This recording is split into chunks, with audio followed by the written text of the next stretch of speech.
jump right in, yep. Alright. The day my great-grandfather passed away was the day I realized there was more to the world than what I could see. He was a World War II veteran, a title which I didn't truly understand at the young age of 5. To me, he was just the fun family member who loved lottery tickets and cheap sheet cake. But he was also a hero to many. He, along with millions of others, fought for the country he loved and for which he would willingly die. He fought for freedom, justice, and equality for all. When I look at America today, I wonder, would my great-grandfather be proud of what this country has become? Would he agree that our country holds the same ideals of freedom and justice that it was built upon? Patriotism isn't only support or loyalty to our country, but also having the courage to defend and support what's right, even when it's difficult. In order to be truly patriotic, we must be willing to realize the wrongs of our country and take action to improve our society as a whole. Years ago, our founding fathers established laws and principles which became the core values of our government. Our Constitution contains the Bill of Rights, which famously delineates our rights as the people of the United States. The first article specifically describes our freedoms, which include religion, speech, press, and assembly. These rights are the heart of America, and yet I question, can these rights any longer be considered freedoms? Karen Ataya, a Washington Post columnist, was removed from her position after speaking out against both political violence and the need for gun regulations. She and many others were fired for speaking about their opinions. The purpose of free speech is to discuss these opinions without being reprimanded for a certain belief. Political violence is a sensitive subject, especially when it concerns gun violence, but citizens should not be fired for speaking their mind, regardless of the topic.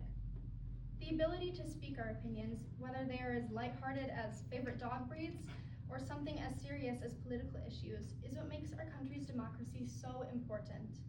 However, when the topic is on violence, matters tend to change. Political violence has dramatically increased in recent years. The attempted assassinations of President Donald Trump, the murder of Minnesota Representative Melissa Hortman, and most recently, the assassination of Charlie Kirk are all instances of political violence. In addition to political violence, gun violence has also increased in America. It seems as if every news source has covered stories on the never-ending school shootings.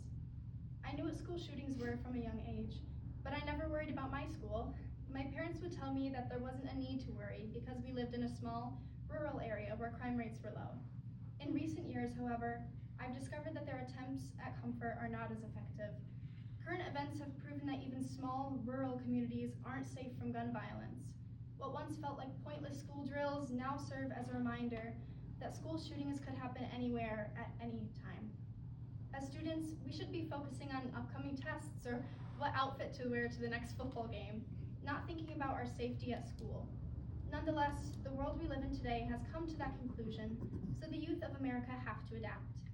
Young people are stepping up as we face the harsh realities of violence in our everyday lives. From school shootings to threats against activists and lawmakers, America's youth are being raised in a country where violence has become normalized. This has resulted in more political awareness and involvement for my generation than ever before. At my first rally, I witnessed multiple young adults stand to ask questions no one else was brave enough to do so. They questioned the rising cost of housing, gun violence, and incredibly high healthcare expenses. The youth are speaking up and demanding change from leaders who have been ignoring urgent issues for too long. Our involvement in current day problems isn't just about rules. It's about our survival and growth as a country. While the United States has made significant progress, there is still work to be done.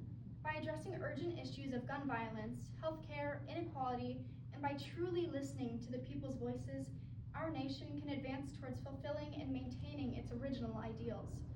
In an era where safety and justice are far from guaranteed, young people are reshaping what it means to be politically active.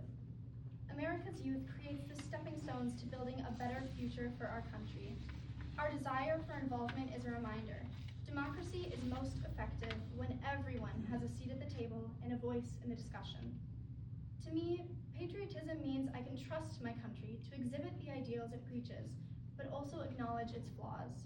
I may not display patriotism in a traditional way, but by staying informed, speaking out against injustice, and participating in peaceful protests, I am showing that I truly care about the state of our country and its people. I ask those difficult questions and discuss challenging topics, because a true patriot would never stay silent. By using my voice to promote change and to encourage others to do the same, I am working to shape a better future, one that we as Americans can be proud of for years to come.